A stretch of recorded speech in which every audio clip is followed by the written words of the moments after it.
한 분야에 정상에 오른 사람들에게는 긍정적이든 부정적이든 배울 점이 항상 있습니다. 어떤 의미로든 매사에 남다르지 않고서는 정상에 오를 수 없기 때문이죠. 리더십 분야에서 최고로 존경받는 석학이 있습니다. 스티븐 코비 잘 아시죠? 그가 쓴 책 중에 소중한 것을 먼저 하라는 책에 그는 인간의 모든 활동들을 가리켜 4가지 활동으로 요약합니다. 첫째는 긴급한 동시에 중요한 활동이 있고, 둘째는 중요하지만 긴급하지 않은 활동이 있고, 셋째는 긴급하지만 중요하진 활동이 있고, 넷째는 긴급하지도 중요하지도 않은 활동이 있다고 말하면서 이 시대에 사는 모든 이들에게 시간 관리가 얼마나 중요한지에 대하여 그가 제안하고 있습니다. 그러면서 그가 내리는 결론은 소중한 것을 먼저 하라는 겁니다. 그런데 사람의 마음속에는 이 중요한 원칙을 지키도록 못하도록 만드는데 여러 가지 요소들이 있습니다. 욕심이라거나 비교라거나 질투심, 자만심, 교만 등과 같은 그런 요소들은 우리 마음속에 이 소중한 것을 먼저 하지 못하도록 막는 요소라는 겁니다. 결국 무엇이 소중한지를 모르면 시간을 허비한 것과 같은 것이기에 실패하는 인생이 될 수밖에 없다는 겁니다. 하나님께서는 모든 사람들에게 공평하게 시간을 주셨습니다.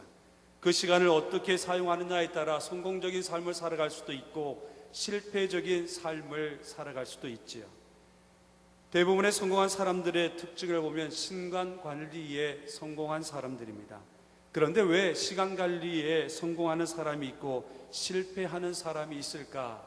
그것은 시간 관리에 대한 이해의 차이 때문입니다.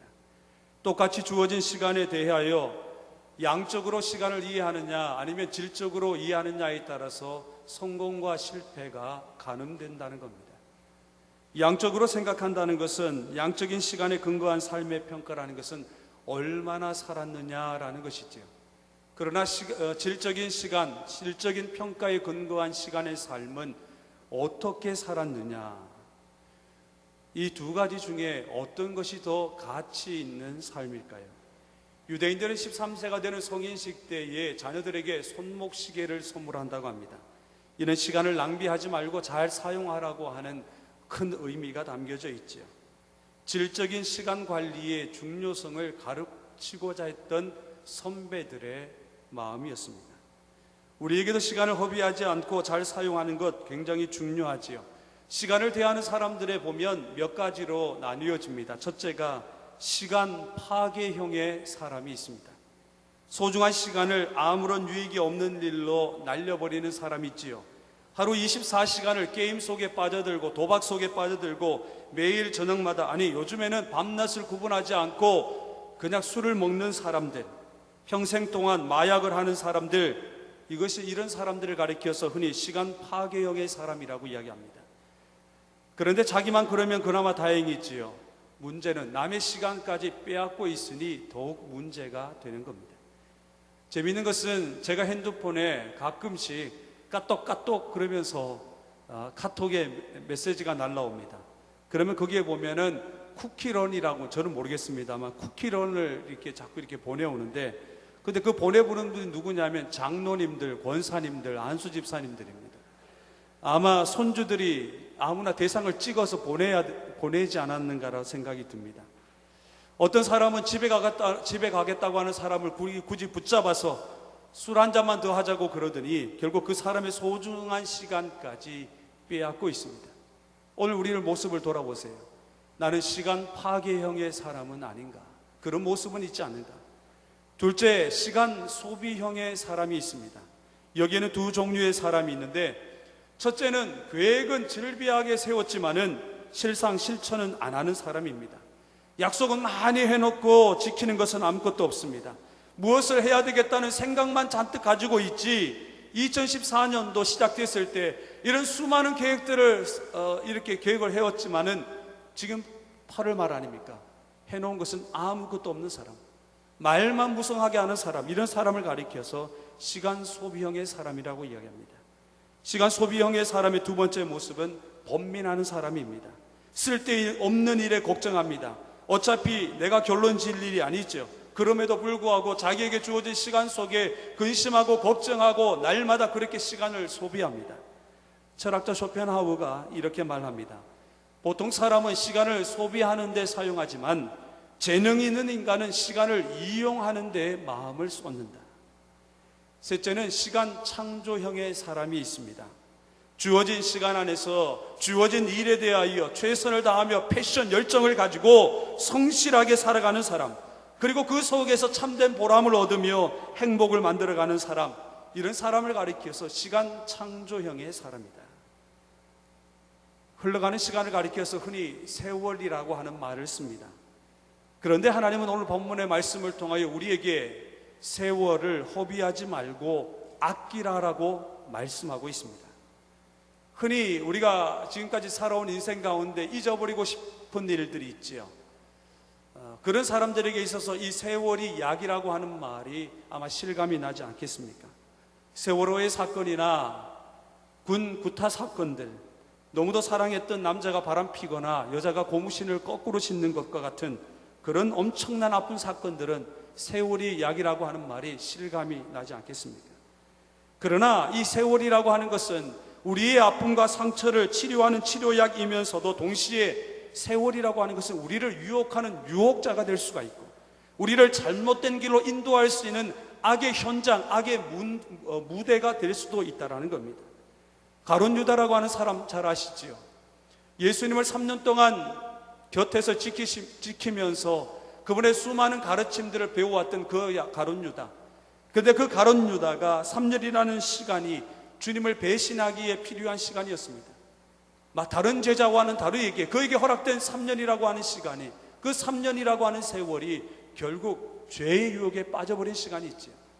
갈라디아 교회, 그들은 갈라디아서를 통해서 사도 바울에게 내가 너희를 얼마나 사랑하는지, 사도 바울이여 당신에게 내 눈이라도 빼어줄 만큼 당신을 사랑합니다라고 했던 그들이 세월이 지나가면서 사도 바울을 질책하고 비방하고 박해하고 나중에는 사도 바울의 인격을 모독하고 그가 전했던 복음까지 외면하게 되는 그런 아픈 일들을 행하게 됩니다. 에베소 교회는 어떻습니까?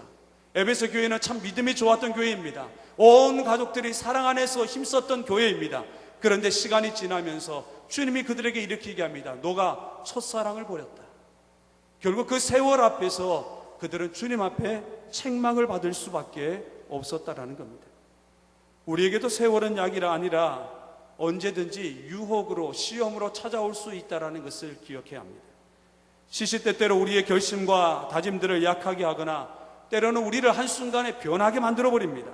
그래서 성경은 오늘 세월 앞에서 살아가는 우리들에게 이렇게 말씀하고 있습니다. 15절 말씀입니다. 우리 성경책 15절 말씀을 같이 읽겠습니다. 시작. 그런즉 너희가 어떻게 행할지를 자세히 주의하여.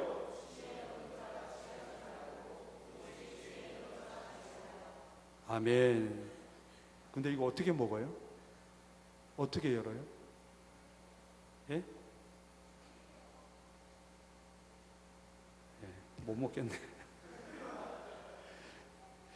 성경은 오늘 우리에게 그런즉 너희가 어떻게 행할지 자세히 주의하여 지혜 없는 자같이 하지 말고 오직 지혜 있는 자같이 하여. 무슨 말입니까? 이 세월 앞에서 너희는 지혜 있는 자처럼 살라는 것이죠. 그러면 왜 이 말씀을 하실까? 16절입니다. 16절 시작.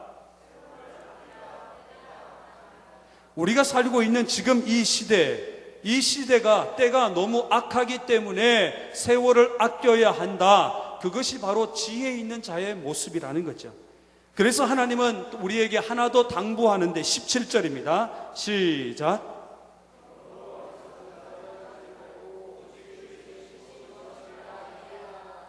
얘들아, 이 때가 악한 때다. 너희가 이 세월 가운데에 지혜 있는 자처럼 살지 못하면 하나님의 뜻을 이해하지 못하고 분별하지 못하고 한순간에 무너질 수 있으니 너희들은 지혜 있는 자처럼 너희들에게 주시는 하나님의 뜻이 무엇인지 이해하고 그 뜻을 구하고 찾고 깨달으라 라고 성경은 우리에게 말씀하고 있습니다. 그러면 때가 악한 지금 이 시대에 우리를 한순간에 넘어뜨릴 수 있는 이 세월의 유혹 앞에서 우리가 어떻게 지혜로운 자처럼 살아갈 수 있을까? 따라할까요? 내게 주어진 시간은 하나님의 은혜라는 것을 기억해야 한다. 우리 옆에 분에게 자상하고 따뜻하고 친절한 말만, 당신에게 주어진 시간은 하나님의 은혜의 시간입니다.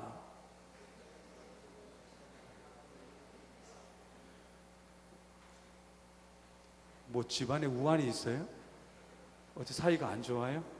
다시 한번 할까요? 당신에게 주어진 시간은 하나님 은혜의 시간입니다. 제가 철학을 전공을 했습니다. 전혀 얼굴은 그렇게 안 보이죠? 제가 철학을 전공했기 때문에 관상 볼 줄 압니다. 여러분은 복 받을 팔자인 것 같아요. 우리 옆에 분에게 복 받을 팔자네요. 시작. 네. 정말 아무 영혼이 담겨져 있지 않은 그런 프랑스의 위대한 수학자이며 철학자이며 과학자이며 신학자이며 목사였던 한 인물이 있습니다. 파스칼입니다. 그 파스칼이 31세 때 마차 사고로 인하여 구사일생 자신의 목숨을 건지게 됩니다. 그 마차 사건을 통해서 이 죽음이라고 하는 것이 멀리 있는 것이 아니라 바로 내 곁에 있음을 깨닫게 된 것이죠. 사실 우리가 사랑하는 김기준 목사님이 어제 10시에 하나님의 부르심을 받았습니다. 사실 아직 실감이 나지 않습니다. 그런데 그 빈소를 찾아갔을 때에 사모님과 영진이의 모습을 보면서 정말 김 목사님이 떠나셨구나 하는 것이 절감하게 되었습니다. 저도 5살 때 마차사고 아닌 이제 교통사고를 당해서 제가 죽었다가 우리 할머님의 기도로 인해서 제가 살아나고 할머님의 소원 기도를 통해서 제가 목사가 되었습니다. 인간이라고 하는 존재는 이런 죽음의 위기를 경면해 봐야 비로소 죽음이 얼마나 우리에게 가까이 있는지를 실감할 수 있는 것이죠. 그가 39세에 죽기 이전에 마지막 병으로 투병 중에 그가 썼던 책이 하나 있습니다. 팡세라고 하는 건데요, 프랑스 정신의 최고봉이라고 불리는 이 팡세라고 하는 책에 파스칼은 우리에게 내기를 걸기를 권면하고 있습니다. 그는 이렇게 이야기합니다. 당신은 하나님의 존재를 부정하는가? 그렇다면 내기를 걸어라. 만일 하나님이 존재하는 편에 내기를 걸고 당신이 이긴다면 당신은 무한한 행복을 누리게 된다. 설령 하나님이 존재하지 않아 당신이 진다 해도 당신은 손해볼 것은 전혀 없다. 그러므로 주저하지 말고 하나님이 존재한다는 편에 내기를 걸어라. 하나님의 존재를 믿는 쪽에 내기를 건다. 하나님의 살아계심을 인정하고 하나님의 하나님 되심을 인정하며 살아가는 사람은 인간을 창조하신 그 하나님의 말씀을 인생 사용 설명서로 받아들이고 그 말씀에 의지하여 자신의 삶을 바르게 구축할 수 있다라는 겁니다. 육체의 호흡이 순간은 끝나는 순간, 우리에게 사명이 마감하는 그 죽음의 순간 속에서도 두려워하거나 염려하거나 걱정하는 것이 아니라 영원하신 하나님을 신실하게 믿는 믿음 안에서 나는 이제 영원한 생명을 누리게 될 것이라고 하는 확실한 믿음의 자세가 그 속에 뿌리 깊어 박힌다는 것이죠. 하나님을 믿었음에도 막상 죽고 보니 하나님이 아예 존재하지 않는다 해도 정말 우리에게는 손해볼 것이 없지 않겠습니까? 제가 이 말씀을 드리는 이유는 인간은 누구나 죽음의 위기를 경험할 수 있다는 겁니다. 죽음의 위기를 경험해 보아야 죽음의 문제를 다시 한번 생각하게 되고 그 죽음이 끝인가 아니면 또 다른 길을 걸어가게 하는 새로운 문이 될 것인가 생각할 수 있다는 겁니다. 제가 여러분에게 직접적으로 한번 여쭤보겠습니다.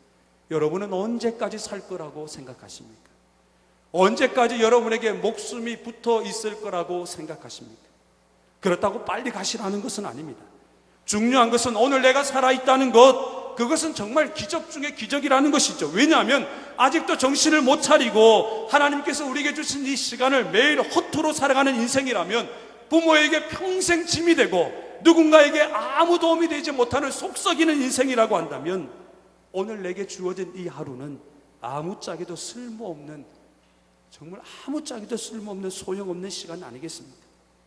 만약 오늘 우리에게 주어진 은혜로 주어진 이 시간을 내가 믿음으로 반응하지 아니하고 좀 더 보람되고 보다 더 창조적인 일에 투자를 하지 못한다고 한다면 하나님이 우리에게 왜 시간을 주셨을까요? 물론 너무 염세주의적으로 빠질 가망성도 있습니다. 그러나 오늘 말씀을 통해 우리가 기억해야 하는 것은 하나님께서 우리에게 주신 이 시간을 하나님께서 은혜로 허락한 시간임을 다시 한번 기억하라는 겁니다. 100주년 기념교회를 담임하고 있는 이재철 목사님께서 그의 칼럼에서 이렇게 말씀합니다. 해마다 한식이면 많은 사람들이 조상의 산소를 찾는다. 앞으로 한식에는 단순히 성묘만을 위해 산소를 찾지 말라. 우리 자신의 실체를 직시하기 위해 조상의 묘지를 찾으라.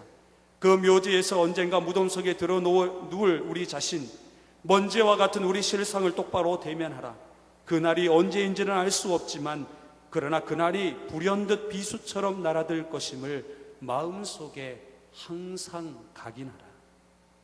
오늘 나에게 주어진 시간, 어쩌면 김기주 목사님이 하루 더 살고 싶어 했던 그 시간이 아니겠습니까? 어제 죽은 이들이 그토록 기대하고 사모하고 기다렸던 시간, 이 시간은 내 시간이 아닙니다. 그렇기에 나를 위해 사용해서는 더더욱 안 되는 것이죠.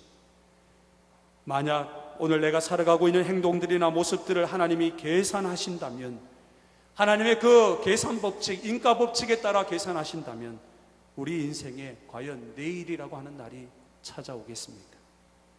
오늘처럼 내가 이렇게 산다면 하나님이 내일을 우리에게 허락하시겠느냐 말입니다.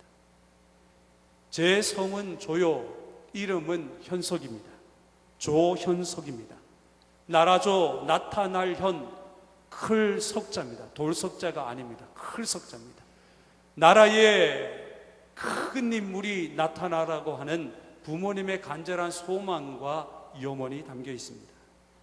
구약 성경에 보시면 아담의 아들에게 가인과 아벨이라고 하는 그 두 아들을 아담에게 주셨습니다. 그러나 그 두 사이의 시기와 질투와 반목으로 인해서 가인이 아벨을 죽이게 되고, 하나님께서는 그 아벨 대신 셋이라고 하는 사람, 아들을 주게 됩니다. 그 셋이라고 하는 사람이 아들을 낳았는데 그 아들의 이름을 에노스라고 지었습니다. 이 에노스라고 하는 이름의 뜻은 죽을 수밖에 없는 존재라는 뜻을 갖고 있습니다. 그 당시 아담과 가인은, 무엇보다도 가인이라고 하는 존재는 자신이 모든 것을 할 수 있다라고 생각했고, 그래서 자기 마음대로 자기 동생을 죽일 수 있었던 것이지요. 그러나 이 셋이라고 하는 존재는 나는 하나님이 없이는 아무것도 할 수 없는 존재다, 나는 정말 죽을 수밖에 없는 존재라는 것을 깨닫고 그것을 평생 간직하기 위하여 자기의 아들의 이름을 에노스라고 지었습니다. 에노스를 바라볼 때마다 아, 인간은 죽을 수밖에 없는 존재구나, 나는 보잘것없는 존재이구나. 그 당시 에노스 때부터 성경은 하나님의 이름을 부르기 시작했다라고 증거하고 있습니다. 자, 오늘 우리가 하나님 할 때 하고 에노스가 셋이 에노스 시대에 하나님 불렀을 때 하고 의미가 어떻게 다를까요? 그 당시 셋과 에노스 때 하나님의 이름을 불렀다는 것은 나는 죽을 수밖에 없는 존재이기에 하나님이 내 인생의 참된 의미가 되시고 하나님만이 나를 바른 길로 인도하실 수 있다라는 그 믿음의 고백이 바로 하나님이었다는 겁니다. 자신들이 죽을 수밖에 없는 존재임을 몰랐으면 모르되 자기 죽음을, 자기에게 죽음이 있다는 것을 자각하기 시작한 이상 그들에게 있어서 생명의 근원 되시는 하나님, 그 하나님을 쫓아 살아가는 것 외에는 그들에게 다른 소망이 없었기 때문입니다. 사랑하는 청년 여러분들, 내게 주어진 시간, 내게 허락된 시간, 그 시간의 주인 여러분 아닙니다. 여러분 마음대로 사용하지 마세요. 나중에 하나님의 심판대 앞에 섰을 때 반드시 책망받는다. 내가 너에게 좀 더 살려줬고 내가 너에게 좀 더 기회를 줬는데 왜 너에게 허락한 시간, 내가 은혜를 준 시간을 마음대로 사용하느냐. 내게 주어진 시간에 하나님 자녀됨을 감사하면서 또 그 주신 시간을 잘 선별하는 우리 청년들 될 수 있기를 간절히 소망합니다. 우리 옆에 분에게 축복합니다. 하나님의 은혜의 시간 네 멋대로 사용하지 마세요.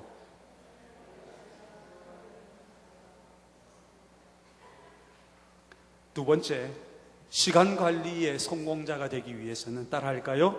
주어진 시간에 자원함을 가져야 한다.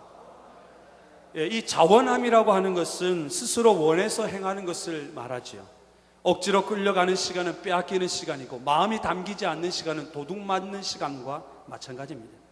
그런 거로 무엇을 하든지 우리가 자원해서 한다는 것은 참으로 중요한 일이죠. 생각해 보십시오. 직장 생활을 합니다. 내가 가고 싶어서, 내가 손딱해서 이 일이 내 일인 것을 인지하면서 즐겁게 일하면 그것이 나의 시간이 되지만은, 이 직장 가는 것이 목구멍에 포도청이라 도살장에 끌려가는 것처럼 이렇게 끌려가는 기분으로 할 수 없이 일을 한다면, 날마다 마지못해서 출근을 한다면, 마음이 담기지 않은 시간은 우리의 인생에 도둑 맞은 시간이 될 수밖에 없습니다. 마음이 없고 즐거움이 없는데 어떻게 그 시간을 내 시간이라고 이야기하겠습니까? 직장 생활뿐만 아니라 예배 시간도 마찬가지입니다. 오늘 여러분들 예배에 나오셨죠? 다 같은 마음으로 나오지는 않았을 겁니다.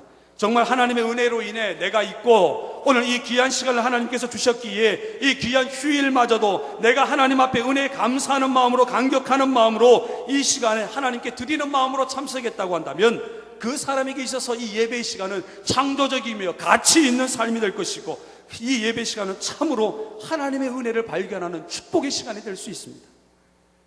그런데 다 그런 것은 아니지요. 이렇게 생각하는 사람이 있겠지요. 목사님, 황금 같은 휴일의 시간 이렇게 나오는 것만도 하나님이 대견해 하시지 않겠습니까? 대견하게는 무슨 대견하게 생각하겠습니까? 이런 마음으로 앉아있다면 불편하기 그지없습니다. 여러분들도 누군가에게, 제가 참 이재철 목사님이 좋아하는 이유가 뭐냐면, 그분이 했던 말 가운데 이런 말씀을 하셨어요. 너희가 이 땅을 인생을 살아갈 때 있어서 네가 똑바로 사는 것도 중요하지만은 네 인생을 통해서 뒤따라오는 후배들에게 삶의 이정표가 되는 삶을 살아야 하지 않는가. 제가 김미아 개그우먼을 참 좋아합니다. 아마 제가 청정부에 와서 설교를 했는지 모르겠습니다만, 김미아 씨가 자기의 묘비명을 이미 정해 놓았지요. 아직 죽진 않았습니다만 그의 묘비명에 이렇게 써놓기를 그는 고대하고 있습니다. 한번 따라할까요?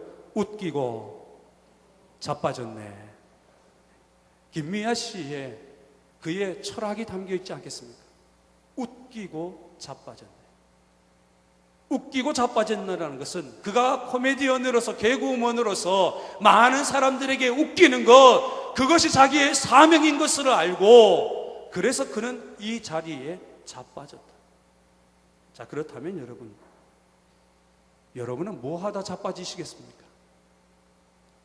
여러분에게 허락되신 24시간, 여러분에게 주어진 이 세월이라고 하는 안타까운 시간 속에서 여러분은 무엇을 하면서, 아니, 두 번째 우리가 고민해야 될 이 자원함. 여러분들이 나왔습니다. 찬양팀 나왔지요. 은혜 가운데 잘 인도하셨습니다. 그런데 찬양팀이 만약 찬양하는 것으로 그만이라고 한다면 여러분들은 예배 실패자입니다. 예배에 집중하지 못하고, 안내위원도 마찬가지입니다. 여러분이 안내하는 것이 여러분의 예배, 여러분은 그것은 여러분이 주일날 교회 오시는 목적이 아니에요. 여러분의 목적은 하나님을 예배하는 거죠. 예배할 때 우리에게 필요한 것이 바로 자원함이라는 겁니다. 내가 자원해서 찾아오고 하나님의 은혜가 너무나 크시기 때문에 말씀 가운데 내가 힘을 얻고 내가 회개할 것을 회개하며 다시금 변화되어지는 이 모습을 기대하는 마음으로 자원해서 나온다는 것, 이것을 하나님이 기뻐 받으시는 것 아니겠습니까? 어떤 성도님들, 제가 이제 장년들을 또 신방을 하고 또 상담을 하기 때문에 어떤 분들이 농담 삼아 이런 얘기도 합니다. 목사님, 제가 주일날 빠지려고 해도 빠질 수가 없어요. 왜 그렇습니까? 주일날 교회 함께하면 하나님이 꼭 이번 주에 나에게 뭔가 벌을 내릴 것 같아서 그 두려운 마음이 오게 됩니다. 이게 무슨 말입니까? 교회에 오는 것을 무슨 보험회사의 종신축복보험 드는 것처럼 내가 나와야만 하나님 앞에 복을 받고 안 나오면 하나님으로부터 책보를 받고 징계를 받을 거라는 이 문제 속에서 방황하고 있다는 거죠. 여러분이 여러분에게 주어진 일들에 대해 얼마나 자원하면서 일을 하고 있습니까? 칼빈은 그의 책에서 모든 직업은 거룩한 부름에 의한 거룩한 직업이라고 하는 이 직업 윤리에 대해서 설파합니다. 이것을 가리켜서 흔히 직업 소명살이라고 얘기하죠. 목사나 사제와 같은 종교직에 일하고 있는 사람들만 거룩한 직업이 아니라 농부나 어부나 사회의 계층의 하층민들이 일하고 있는 그 일까지도 하나님의 부르심을 받았기에 그것이 거룩한 직업이라고 하는 직업 소명서를 주장합니다. 내가 일하는 것이 하나님께서 내게 맡겨주신 소명의 장소라는 겁니다. 하나님께서 내게 맡겨주신 소명의 장소, 교회, 가정, 직장, 내가 거하는 그곳에 내가 만약 그 거룩한 부름의 앞에서 내가 자원함으로 충성하지 못한다고 한다면 그 직업에 대한 소명이 상실할 수밖에 없는 것이죠. 찬양을 할 때, 예배를 할 때, 기도를 할 때, 하나님 앞에 봉사를 할 때, 물론 일도 중요하지만 제가 여러분에게 부탁드리고 싶은 것은 일이 우선이 아니라 은혜가 우선이라는 것을 기억해야 합니다. 밖에서 주보 나눠주는 것, 앞에 나와서 찬양을 인도하는 것, 또한 여러분들이 여러 가지 일들로 섬기는 것, 목장장님을 비롯한 모든 임원들, 여러분 훌륭하십니다. 그러나 그것보다 우선되는 것은 하나님의 은혜라는 겁니다. 은혜를 받지 않고 일하는 것은 사회복지입니다. 사회봉사입니다. 여러분들이 교회에 오시는 것 자원해서 오셨다라고 한다면은, 그래서 세 번째 시간 관리의 최선의 방법은 따라하겠습니다. 주어진 시간을 질적으로 살아야 한다. 누구에게나 시간은 주어지지요. 그런데 어떤 사람은 내내 남을 미워하는데 모든 시간을 투자합니다. 물론 누군가를 미워할 때는 이유가 있겠지요. 그 사람으로 인해서 내가 손해를 입었거나 피해를 받았겠지요. 그런데 깊이 생각해 보면 그렇다면 더더욱 그렇지 않나요? 이게 무슨 말이냐면, 그 사람으로 인해서 이미 손해본 것도 많은데 왜 나의 남은 시간까지도, 그 아까운 시간까지도 그것으로 인해서 내 마음이 빼앗겨야 하느냐, 이겁니다. 이중적인 손해지요. 조현성 목사가 어느 날 이요한 목사님을 만나서 한 가게에 들렀습니다. 목사님 죄송합니다. 네. 그런데 그 주인인 김병철 사장님은, 죄송합니다. 김병철 사장님은 매우 까칠한 사람이었습니다. 조 목사가 몇 가지를 물어보면 계속해서 태클을 걸며 화를 유도해냅니다. 특별한 은사죠.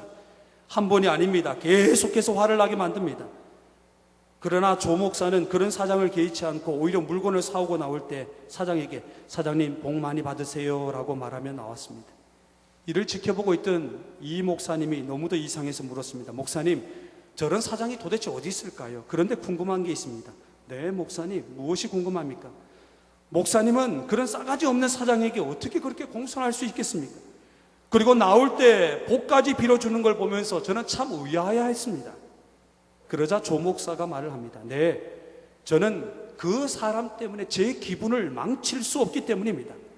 그 사람이 뭐라 해도, 그 사람이 내게 어떤 행동을 하더라도 나는 내 기분과 마음과 감정을 빼앗길 수 없습니다. 내가 선택하면 되는 것 아니겠습니까? 그런데 우리는 여전히 내 기분과 마음과 감정이 누군가 때문에 상처 입었다고 말을 합니다. 그리고 그를 미워하고 시기하고 질투하고 용서하지 못합니다. 이런데 시간을 허비하고 있다면 정말 멍청한 인생 아니겠습니까? 왜 그 사람 때문에, 왜 나를 힘들게 하는 사람 때문에 하나님이 내게 주신 귀한 시간을 빼앗겨야 하느냐 말이죠. 그건 사용하는 것이 아니라 도둑 맞는 것입니다. 그런 거로 여러분 깊이 생각해 보십시오. 우리가 이 땅에 주어진 24시간, 은혜로 주어진 24시간, 자원해서 내가 무엇은 일을 할 때에 내가 어떻게 그 일을 사용해야 되느냐, 주어진 시간을 보다도 질적으로 사용해야 된다는 겁니다. 사랑하는 시간만이 진정한 내 시간이 되고, 감사하고 기뻐하는 시간만이 보다 더 나은 미래의 창조를 일으킬 수 있는 훌륭한 시간이 될 수 있지요. 보다 더 질적으로 살라는 겁니다. 오래 사는 게 문제가 아니냐, 어떻게 사느냐가 문제라는 것이죠. 그래서 성경은 우리에게 이렇게 권면하고 있습니다. 18절 말씀입니다. 18절 말씀을 같이 합독합니다. 시작. 술 취하지 말라. 이는 방탕한 것이니 오직 성령으로 충만함을 받아라. 우리 옆에 분에게 순을 끊읍시다. 죽어도 못 끊겠다는 거죠. 그럼 죽어버리십시오. 술 취하지 말라. 이는 방탕한 것이니 오직 성령으로 충만함을 받으라. 너에게 은혜로 주어진 시간, 어제 죽은 이가 그토록 사모했던 그 시간, 술 취한 사람들처럼 인생을 방황하며 아무 목적도 없이 살아가는 그런 사람들처럼 허탄한 곳이나 방탕한 곳에 쓰지 말고 은혜로 주어진 시간을 성령의 충만함을 받아 질적으로 더 높은 가치를 추구하는 그런 삶을 살라고 성경은 말씀하고 있습니다. 지난 8월 15일 금요일 인터넷에 저의 눈에 확 들어오는 기사가 있었습니다. 제목은 12시간 무한 대실, 우린 휴가 내서 모텔 가요 라는 기사입니다. 들어보십시오. 포인트 카드나 할인 쿠폰이 있으세요? 여기요. 네, 회원님의 포인트로 다음번 무료로 일회 사용 가능하세요. 감사합니다. 커피 C와 같은 카페나 할인마트에서의 대화가 아닙니다. 대학생 전아무개 24세 여자, 전아무개 씨라고 하는 이 여자는 미리 모텔 가이드 앱을 다운받고 그 앱을 통해 모텔을 정한다고 합니다. 한 모텔을 꾸준히 가야 포인트도 쌓이고 무료 쿠폰도 받을 수 있기 때문이라네요. 그 기사의 여러 문구가 저를 갸우뚱하게 만들어버렸습니다. 무인 모텔 가는 사람은 무인 모텔만 가요. 남자친구와 저 모두 주말에는 어디 돌아다니기보다 그저 푹 쉬고 싶거든요. 그런데 주말 내내 모텔 직원들이나 옆방 사람을 자주 마주치면 너무 민망할 것 같은 거예요. 그래서 무인 모텔에 가게 됐어요. 꼭 불륜이 아니더라도 저같이 남들 이목을 많이 신경 쓰거나 예민한 사람들은 무인 모텔을 선호해요. 무인 모텔 다니다 보면 딴 데는 못 가요. 왜 못 가요? 집에 가면 되지. 모텔 여관 등이 숙박시설이 아니라 이제는 연인의 놀이장소가 되었고 휴식의 장소가 되었습니다. 아주 자연스럽게 찾아간다는 겁니다. 여러분은 여러분에게 주어진 시간을 어떻게 사용하고 있습니까? 진리와 사랑을 쫓아 많은 이들에게 덕과 선을 행하고 많은 이들 앞에서 예수 믿는 것이 무엇인지, 어떻게 해야 예수를 잘 믿는 것인지 남들 앞에 보여지는 것이 아니라 남들 없어도 하나님과 1대1 케르케고르가 얘기했던 것처럼 신 앞에 선 단독자의 모습으로 하나님 앞에 내 삶의 모습이 어떠인지, 그리고 내 후대에게 정말 진정한 삶의 이정표를 남겨줄 수 있는지, 어리석은 자가 되지 않고 헛된 것을 바라보지 않고 은혜로 주어진 이 시간을 하나님의 뜻이 무엇인지 분별하며 그래서 성령의 충만함을 받고자 사모하는 그 사람들의 삶을 살라라고 성경은 오늘 우리에게 말씀하고 있다는 겁니다. 한 인간의 삶이 그가 세상을 떠난 뒤에 살아있는 사람들의 이정표로 세워지는 것보다 더 보람되고 행복한 삶은 없겠지요. 저도 소망이 있다면 제가 나중에 죽었을 때, 관 속에 누워 있을 때에 많은 성도들이 저에게 찾아와서 닭똥 같은 눈물을 흘리며 정말 목사님은 존경합니다. 목사님 사랑합니다. 목사님, 저도 그런 삶을 살기를 원합니다. 이렇게 누구에게 삶의 이정표가 될 수 있는 삶을 살아갈 수만 있다면 얼마나 행복할까요? 사랑하는 여러분, 죄 짓는데 여러분의 시간을 사용하지 마십시오.